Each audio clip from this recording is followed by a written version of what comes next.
방송된 TVN 주말 드라마 25, 21, 극본 권도훈 연출 정지연, 16회에서는 서로에게 상처만 남겼던 이별의 기억을 정리하고 아름다운 이별의 기억을 가지게 된 백이진, 남주혁 분과 나이도, 김태리 분의 모습이 그려졌다. 한국을 떠났던 백이진은 2001년 뉴욕에서 9.1일 테러 취재를 계속했다. 이곳에서 백이진은 뉴욕 제국 특파원으로 발령이 났고 서울에 있는 나이도에게도 이러한 소식을 전하기 위해 전화를 걸었다. 약속을 못 지켜서 미안하다라는 백이진. 그런 그에게 나이도는 이제 나한테 그만 미안했으면 좋겠어라고 말하며 전화를 끊었다. 그렇게 2개월이 지난 후 문지웅, 최현욱 분은 유명 패션 사이트의 운영자가 되어 있었고 그런 그의 앞에 고유림, 김지연 분이 나타났다. 고유림은 문지웅과의 재회에 행복해했고 문지웅은 고유림의 입을 맞추며 행복을 만끽했다. 이후 문지웅은 고유림의 부모님과 함께 식사를 하면서 부모님의 이혼 사실을 밝혔다. 그런 문지웅에게 고유림의 아버지는 위로의 말을 전하면서 훈훈함을 안겼다. 백이진은 한국에 도착한 뒤 자신의 캐리어와 마침 시합을 마치고 한국에 도착한 나이도의 캐리어가 바뀌었다는 사실을 깨달았다. 하지만 백이진은 나이도 몰래 그의 집 앞에 캐리어를 두고 사라지려 했지만 나이도가 이를 발견했다. 나이도가 백이진의 캐리어를 공항에 맡기고 떠난 것처럼 백이진도 나이도에 대한 마음을 정리하려 했지만 그러지 못했다고 고백했다. 하지만 나이도는 백이진에게 아무도 잘못한 사람 없어. 그런데 이만큼 멀어져 있잖아라며 나한테 더 이상 사랑이 힘이 되지 않는다. 서로를 갉아먹는 거 그만두고 싶어라고 이별을 고했다. 이에 백이진은 할 수 있어.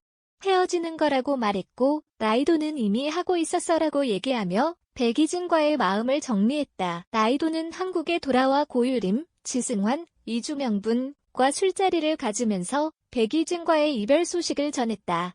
이때 핸드폰을 어묵탕에 빠뜨리면서 핸드폰까지 바꾸게 된 나이도. 이때 커플 요금제를 해제하기 위해 나이도는 백이진을 다시 만나야 했다. 어색한 분위기 속에서 두 사람은 함께 커플 요금제를 해제하면서 확실하게 관계를 정리했다. 이후 백이진과 나이도는 다시 한번 얘기를 하면서 서로에게 느꼈던 감정을 털어놨다. 백이진은 자신이 겪은 힘든 상황을 나이도에게 전가하기 싫어할 말이 없었다고 얘기했고 나이도는 그런 점 때문에 점점 백이진과 멀어졌다고 고백했다. 그러면서 나이도는 내 슬픔, 좌절, 행복 다 나눠 갖겠다라고 얘기했다라고 화를 냈고 백이진은 그냥 한 사람 힘들 거 두 사람이 다 힘든 거잖아라고 소리를 높였다. 이후 나이도는 그래서 헤어지는 거다라며 우리는 좋을 때만 사랑이야. 힘들 때는 짐이고라고 이별을 결심한 이유를 밝히기도. 서로에게 고성이 오간 끝에 결국 진짜 이별을 맞게 된 백이진과 나이도. 백이진과 나이도는 서로에게 상처만 남기고 혼자가 됐다. 이후 나이도는 훈련 중 쓰러져 병원에 입원했고 엄마 신재경, 서재희 분에게 백이진과의 이별 소식을 전했다. 그러면서 나이도는 그렇게 헤어지면 안 됐던 것 같아라고 자신의 마음속을 짓누르던 생각을 털어놨다. 이후 나이도는 자신의 다이어리에 백이진에 대한 미안한 마음을 담아 편지를 썼다. 나이도는 퇴원 후 다시 일상을 시작하던 중 다이어리를 버스에서 흘리게 됐다.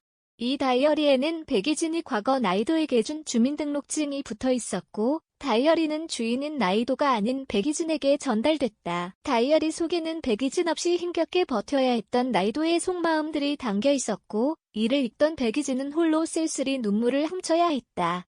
출국을 하기 위해 공항으로 가는 버스를 기다리던 백이진은 나이도에 대한 생각에 잠기던 중 다시 나이도에게 달려갔고 나이도 역시 백이진의 출국 소식을 듣고는 마음이 흔들려 백이진을 향해 달려갔다. 하지만 서로의 집을 찾은 두 사람은 결국 엇갈렸고 백이진은 힘없이 다시 버스 정류장으로 돌아왔다. 이때 백이진은 버스 정류장에서 자신을 기다리던 나이도를 발견했고 다시 그녀와 마주하게 됐다. 다시 나이도를 마주한 백이진은 그녀에게 응원의 메시지를 전했고 나이도 역시 백이진에게 위로와 응원의 뜻을 전했다. 그렇게 7년이라는 시간이 흐른 뒤 뿔뿔이 흩어졌던 백이진의 가족은 11년 만에 다시 뭉치게 됐다. 백이진 또한 UBS 뉴스의 신임 앵커가 되면서 성공 가도를 달렸다. 이런 가운데 나이도는 다시 태양고등학교 코치로 돌아온 양찬미, 김혜은 분에게 샌프란시스코 다녀와서 은퇴를 하겠다라는 생각을 전했다. 지승환은 예능 프로그램에 조연출이 됐고 이런 가운데 아버지의 부고 소식을 듣게 됐다. 그렇게 지승환이 아버지 장례식장에서 다시 만나게 된 나이도, 고유림, 문지웅, 나이도. 대형 패션몰 사이트 대표가 된 문지웅은 고유림과 결혼을 앞두고 있는 상황이었고, 나이도는 샌프란시스코 경기를 앞두고 있었다. 문지웅, 고유림, 나이도가 떠난 뒤 백이진이 지승환 아버지의 장례식장을 찾아 지승환과 술잔을 기울이며 추억을 회상했다. 이후 샌프란시스코에서 금메달을 따고 백이진과의 인터뷰를 가지게 된 나이도. 서로 카메라를 사이에 두고 만나게 된 나이도와 백이진은 서로에게 진정한 응원을 하는 사이가 됐다는 것을 실감하게 했다. 모든 경기를 마치고 나이도는 은퇴를 선언했다. 시간이 흐른 뒤 백이진이 책 대여점에 맡겼던 나이도의 다이어리는 책 대여점 주인을 통해 나이도의 딸 김민채, 최명빈 분을 거쳐 다시 현재의 나이도, 김소연 분에게 전달됐다. 나이도가 펼친 다이어리에는 백이진이 나이도에게 나도 그런 말을 하려던 게 아니어서라고 쓴 편지가 담겨 있었다. 그 편지를 받은 현재의 나이도는 터널을 지나 과거의 나이도로 돌아가 과거의 백이진에게 온 마음을 다해 사랑했어라는 진짜 자신의 마음을 전했다. 그렇게 서로에게 상처만 남기면서 미완성됐던 두 사람의 이별은 아름답게 장식될 수 있었다.